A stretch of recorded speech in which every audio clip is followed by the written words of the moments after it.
questions to no more than 1 and your remarks to no longer than 3 minutes. If you are here representing a group, please identify yourself, the group, and your position in the group. If you are here as an individual, please give us your name and address. This section of public participation will be limited to 15 minutes beginning now.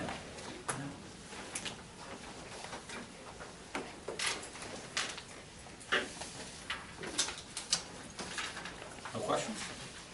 All right, very good. Moving on to item number 8, Superintendent's report. Yes. Good evening, everyone.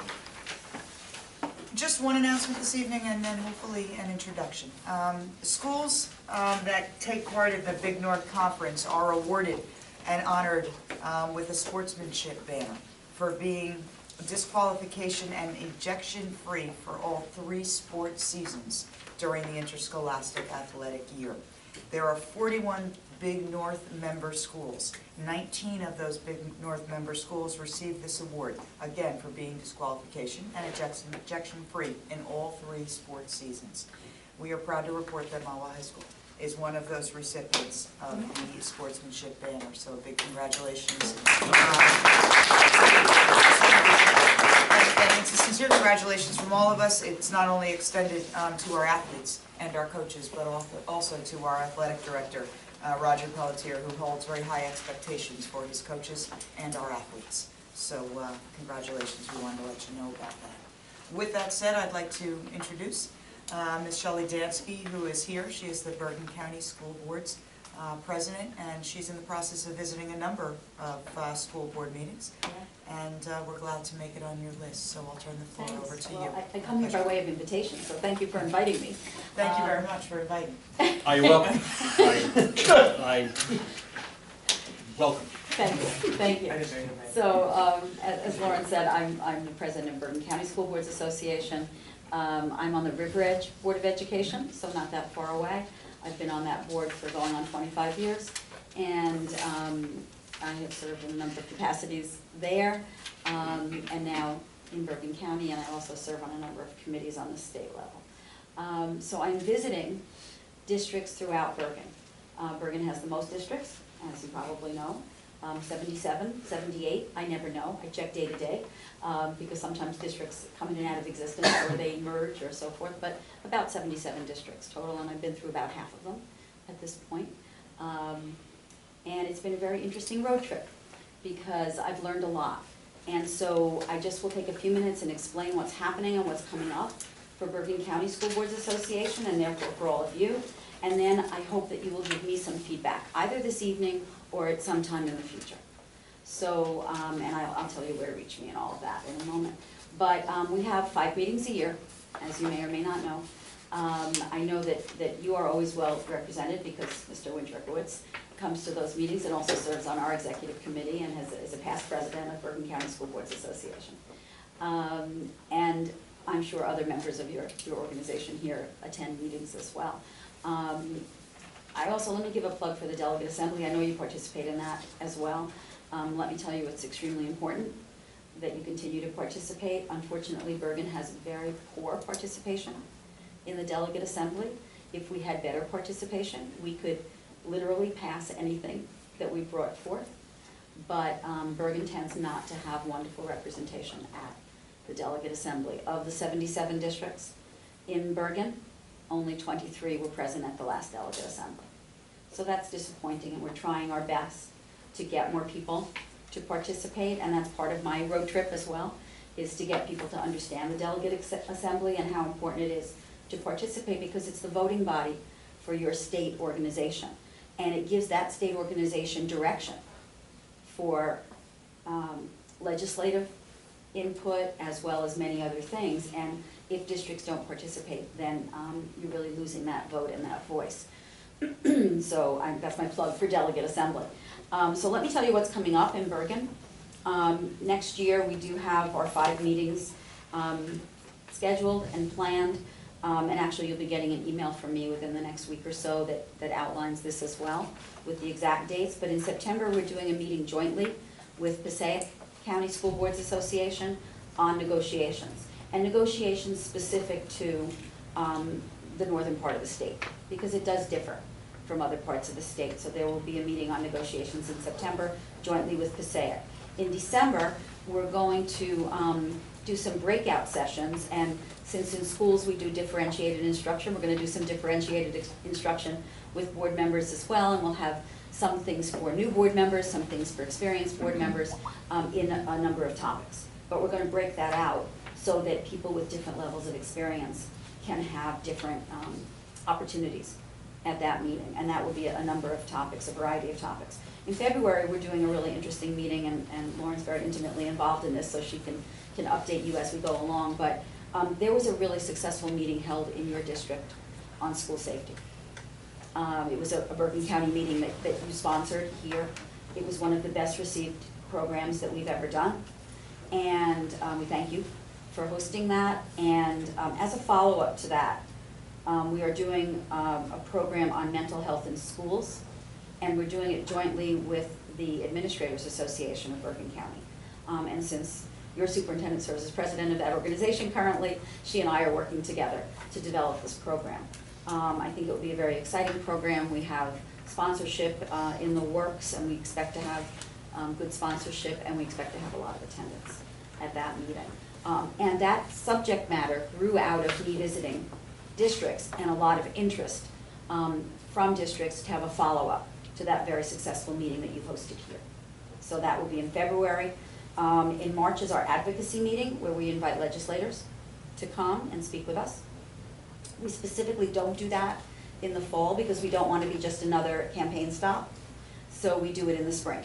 And so that's our March meeting, and in May we have our celebration meeting where we honor board members and so forth, but we also will have a topic excuse me, at that meeting, which is forthcoming. So you'll hear about that. 3 of our meetings are held at Maggiano's, I'm pointing like it's over there, Maggiano's in Hackensack, and 2 of our meetings are held in schools, and next year it will be 1 in New Milford and 1 at not Indian Mills, it'll come to me. I'll think of the other one. There's another district in Bergen that's hosting the other meeting. And we welcome districts to volunteer to host those 2 meetings, and we expect to keep that balance of restaurant meetings versus school meetings. We do get sponsorship for all of those, so there's no charge to board members for those meetings. So that's essentially what I came here to share with you. But what's more important is that I really need to know from you what we can do better, how we can meet your needs as board members, because unless we're doing that, then our organization isn't doing its job. And that's been the most important piece of my visits to districts, is to get feedback from you. So you can either share some information with me now, or I will give you a couple of ways to reach me, and I'll tell you a funny story about, and I'll leave the district name out of it, but I was visiting a district, and there were 2 students sitting behind me, middle school age students, sitting behind me. And I said, as I will say to you, I'm listed, my landline is listed in the paper phone book. And one student said, "What's a landline?" And the other said, "There's a paper phone book?" So I am old enough that I have a landline, as well as other communication devices, but I have a landline. It's listed in the paper phone book under my name, so you can reach me there. Or you can reach me through New Jersey School Boards Association, through Kurt Rabovich, who is the county liaison with me, and he always knows where to find me and can get to me. So you can either contact me through Kurt or look my name up in the paper phone book, where you will find a phone number. So is there anything you'd like to tell me at this point? A couple of points that Shelley mentioned. One, even though I'm the representative to the Bergen County School Boards, I'm not the only one who can attend. You all are welcome to attend. Why don't you tell us? Well, it'd be less food for me. No. And the other thing is, our representation in Delegate Assembly, I know she's talking broad generality, is 100%. I didn't want Ed going with me, put in mileage for that. But I have been going to these things, and she's right. A lot of the school districts fail to send, and we only have 23 showing up out of 78 possibility. That's not good. So it's a good organization. We're starting to get ourselves together again. And it's worthwhile.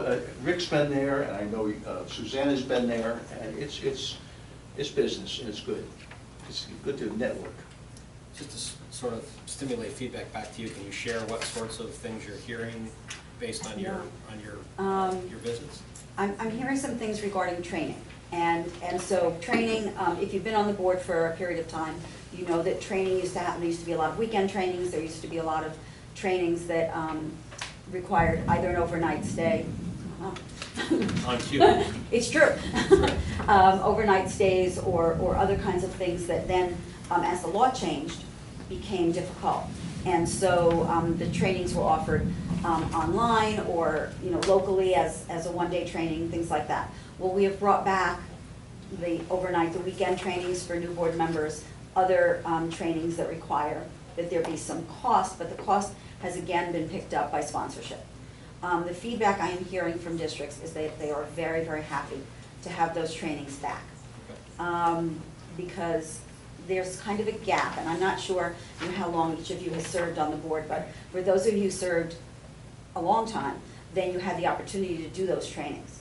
Then there was a gap. There was a period of time where board members did not have that opportunity. And so the training was somewhat limited, and now we're back to a situation where board members are getting much more extensive, we feel, better training.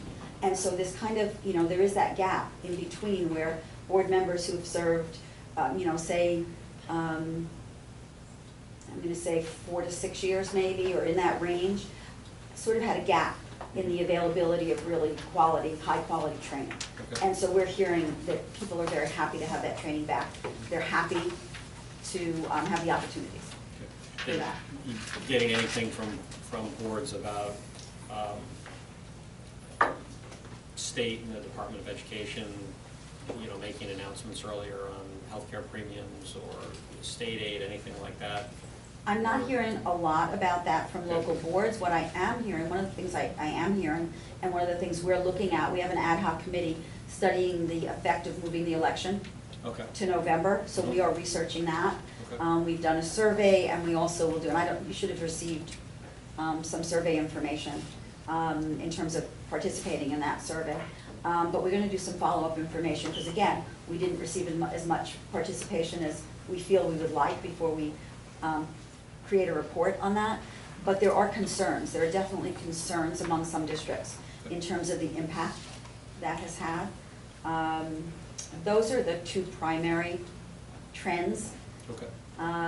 But it really varies from district to district, and we are a pretty varied county.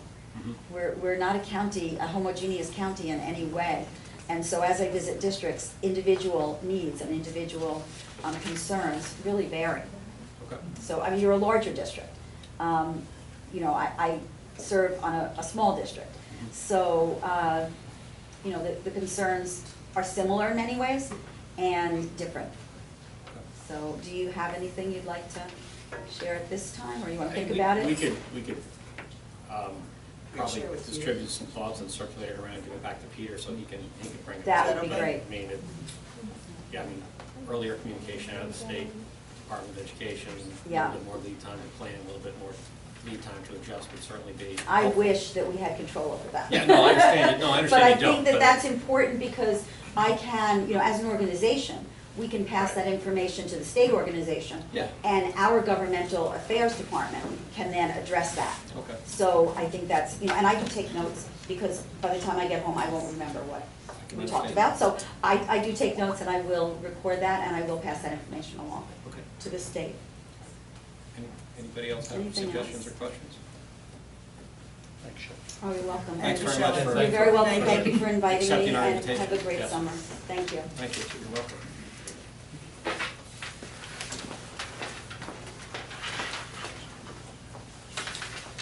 Is that it for the superintendent's That is it. report? Thank you very Okay, much. very good.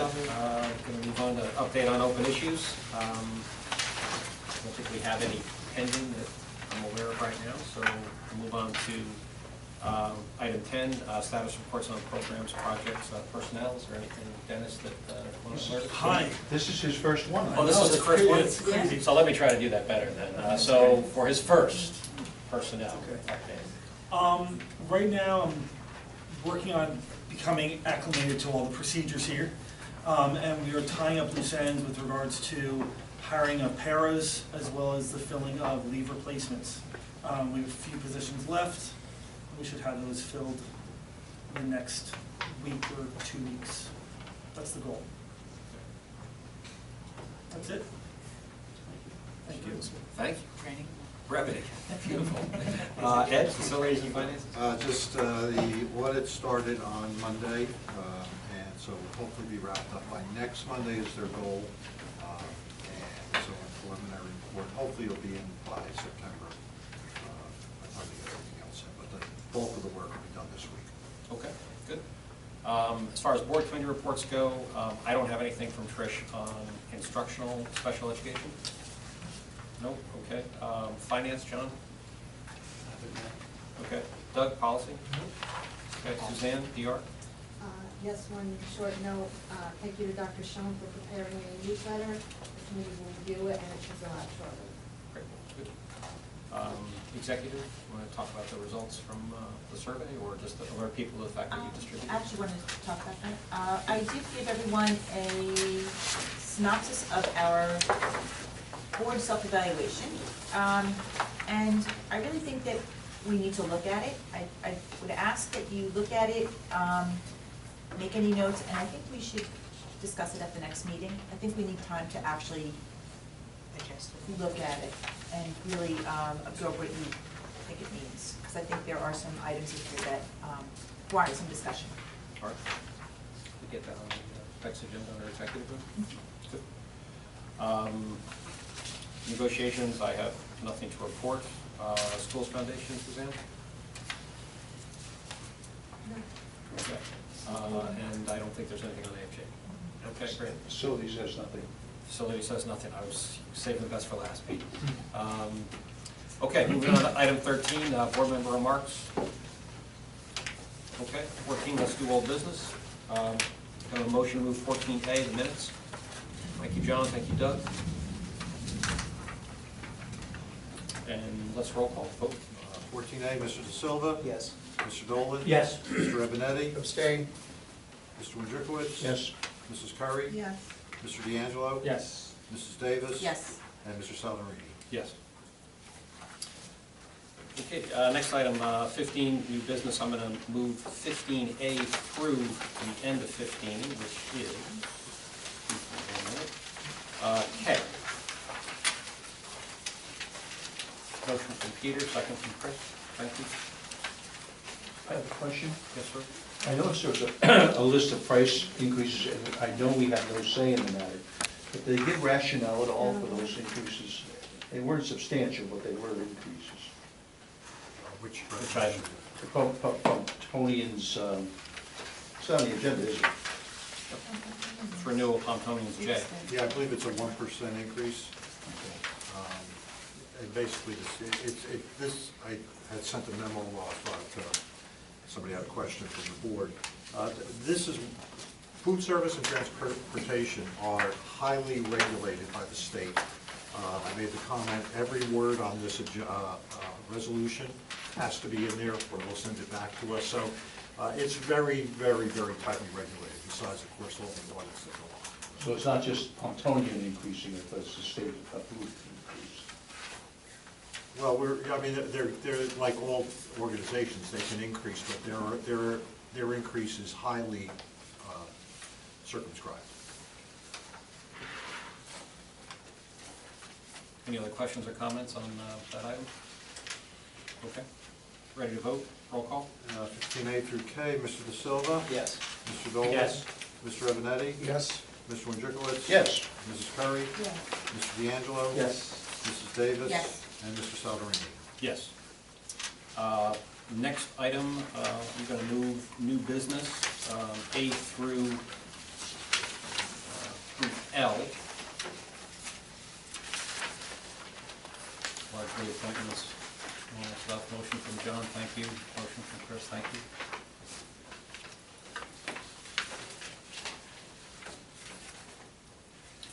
Comments or questions? Roll call. 16A through L, Mr. De Silva? Yes. Mr. Dolan? Yes. Mr. Ebenetti? Yes.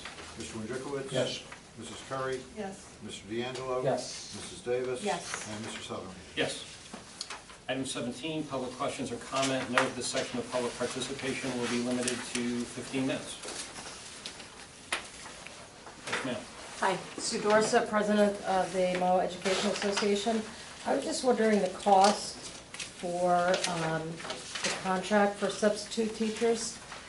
I didn't see that anywhere listed.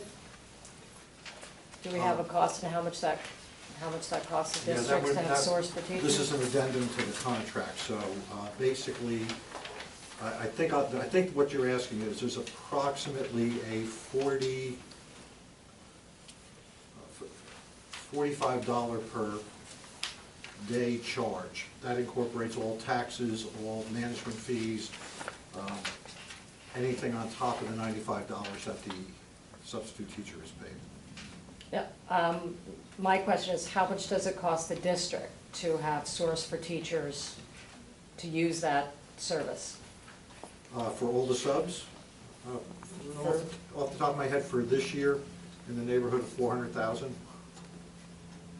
So that's a function of how often people. Well, as I said, they get paid, if for argument's sake, we had no subs, they make no money. So, Okay. you know, it basically, it's based on a per diem cost. So when they book somebody, and again, they're responsible for FICA, Medicare, they're responsible for unemployment taxes, any other fees, they're responsible for the training, recruiting, all those things. Background checks. Yeah, I mean, so basically, when we have no real allocation of time now for substitutes. So again, round numbers, off the top of my head, it's about $45, something in that neck of the woods. Person. Per sub per day. That, I think, answers your question, so. Is that, Thank you. Sure. Okay, a motion to adjourn? Thank you, John. Thank you, Suzanne. All in favor? Aye.